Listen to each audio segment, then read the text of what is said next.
A legacy is something that is passed down. It is your mark. It is your footprint in the earth. It is your contribution to the world. Your legacy is something that is passed down. It is your mark. It is your footprint in the earth. It is your contribution to the world.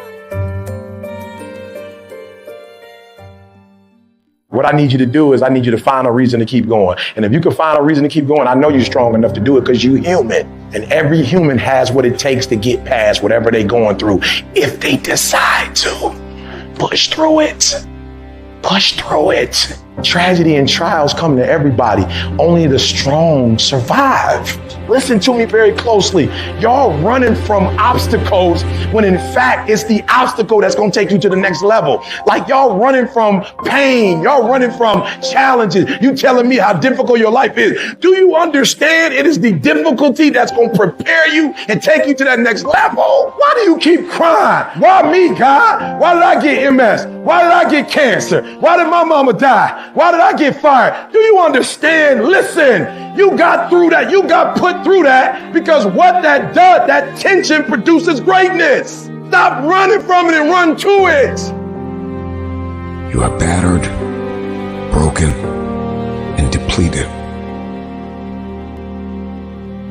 Some of you have been abandoned. Your greatest opponent is an enemy you cannot see, but you can feel. You can feel that abandonment. As you look at your goals and dreams, and I want you to expand them, and it's very important to realize that I found that most people fail in life, not because they aim too high and miss. Most people fail in life because they did just like I did for so many years. They aimed too low and hit. They didn't believe in themselves.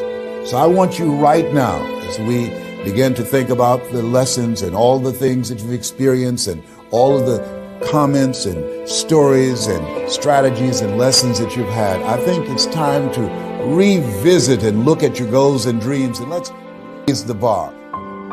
Failure is not a cataclysmic event. It is not generally the result of one major incident, but rather a long list of accumulated little failings. Failing in life is failing to think today, failing to act today, failing to care, to strive, to climb, to learn, to keep trying day by day. If your goal requires that you write 10 letters today and you write only 3, you are down 7 letters. If you want to make 5 calls and you only make 1, you are down 4 on calls. If your plan calls for saving $10 today and you save none, you're down $10 today. Now the danger is looking at an undisciplined day and concluding that no great harm has been done. It doesn't seem like such a bad day. But add up these days to make a year, and then add up those years to make a lifetime, and perhaps you can now see how repeating today's small failures can easily turn your life into a major disaster. Success, on the other hand, is just the same process in reverse. If you plan to make 10 calls, and you end the day making 15, now you're up 5 calls. If you then get up a few on letters, move up the savings numbers, you can see what a massive difference it could make in a year, and what wealth and accomplishment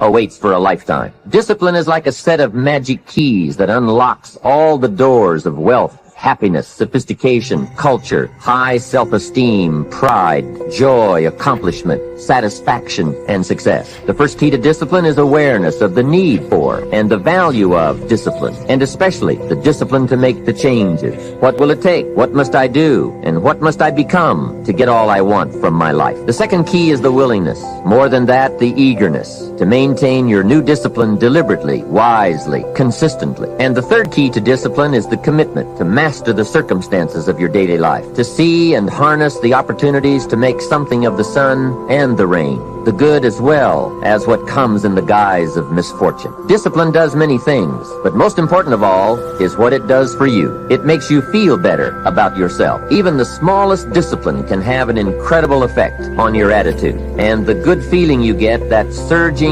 feeling of self-worth that comes from starting a new discipline, is almost as good as the feeling that comes from the accomplishment of the discipline. Second, a new discipline immediately alters your life direction. You don't change destinations immediately. That is yet to come. But you can change direction immediately. And direction is very important. Third, discipline cooperates with nature. Everything strives. It is a common life function. How tall will a tree grow? As tall as it can. Everything strives to become all it can possibly be. And that striving to become is what discipline is all about. Disciplining ourselves to fulfill our natural potential to become all that we can be. And finally, discipline attracts opportunity. Opportunity is always looking for ambition and skill in action. Discipline taps the unlimited power of commitment. The human will in action, driven by inspiration, enticed by desire, tempered by reason, guided by intelligence, can bring you to that high and lofty place called the good life. Discipline, those unique steps of intelligent thought and activity that put a lid on temper and a faucet on courtesy, that develop positive and control negative, that encourage success and deter failure, that design lifestyle and control frustration, that enhance health and curb sickness, that promote happiness and manage sadness. Discipline, the start and the continuing process that brings all good things. And remember, anyone can start the process. It's not if I could, I would. It's if I would, I could. If I will, I can. So start the new process. You can begin a new habit no matter how small it is.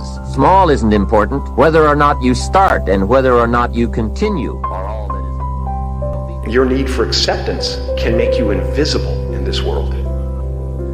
Like many of you, I was concerned about going out into the world and doing something bigger than myself, until someone smarter than myself made me realize that there is nothing bigger than myself. Don't let anything stand in the way of the light that shines through this form.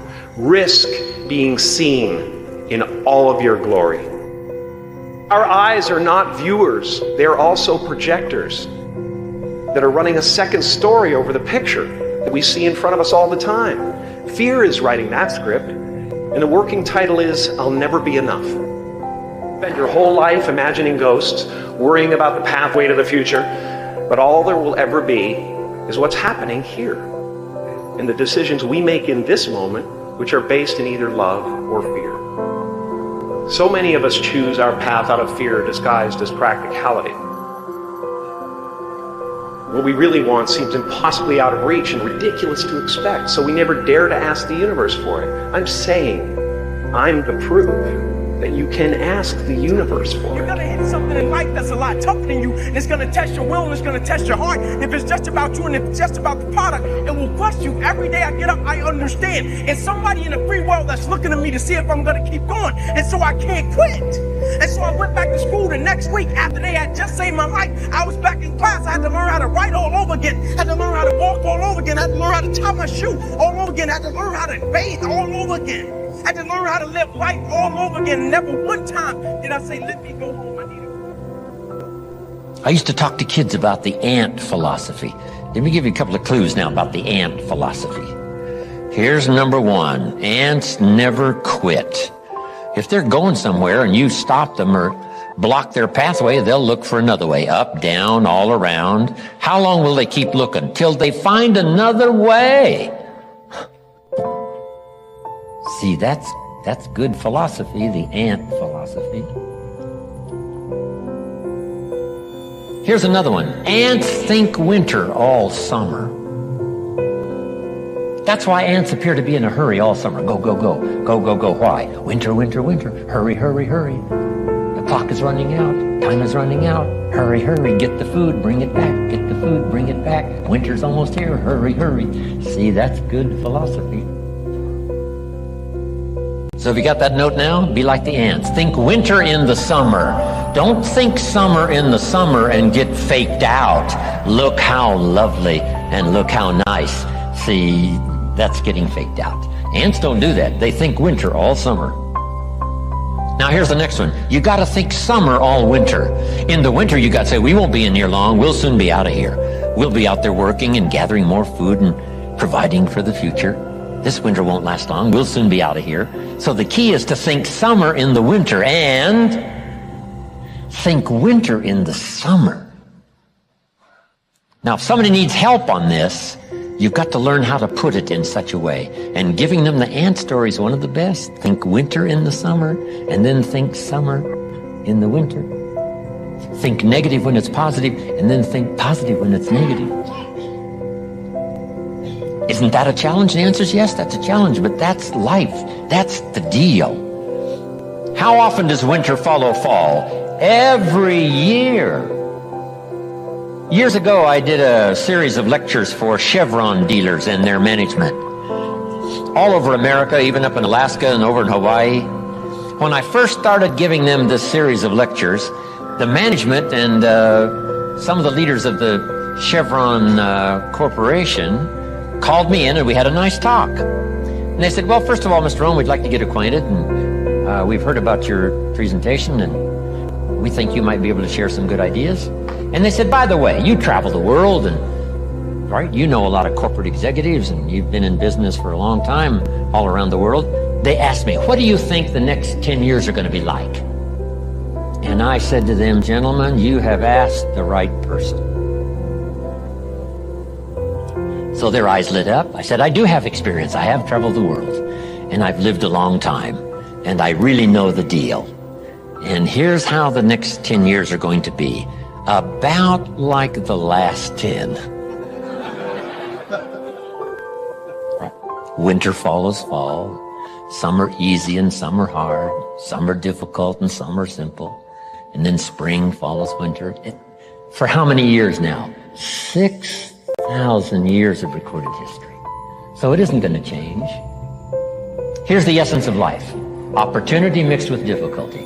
That's about as simple as you can put it. From the beginning, the first two boys of the first family had difficulty, and one killed the other. The statistics have never been that severe since. And that wiped out 25% of the population.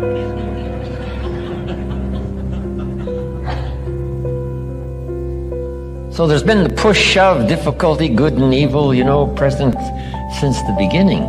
So that's not going to change. The winters are going to come. But here's what we all need to be advised. Think winter in the summer. Think opportunity in the winter. And then here's the deal. Sometimes there seems to be more difficulty than opportunity. It does. Then it turns. And then there's more opportunity than difficulty.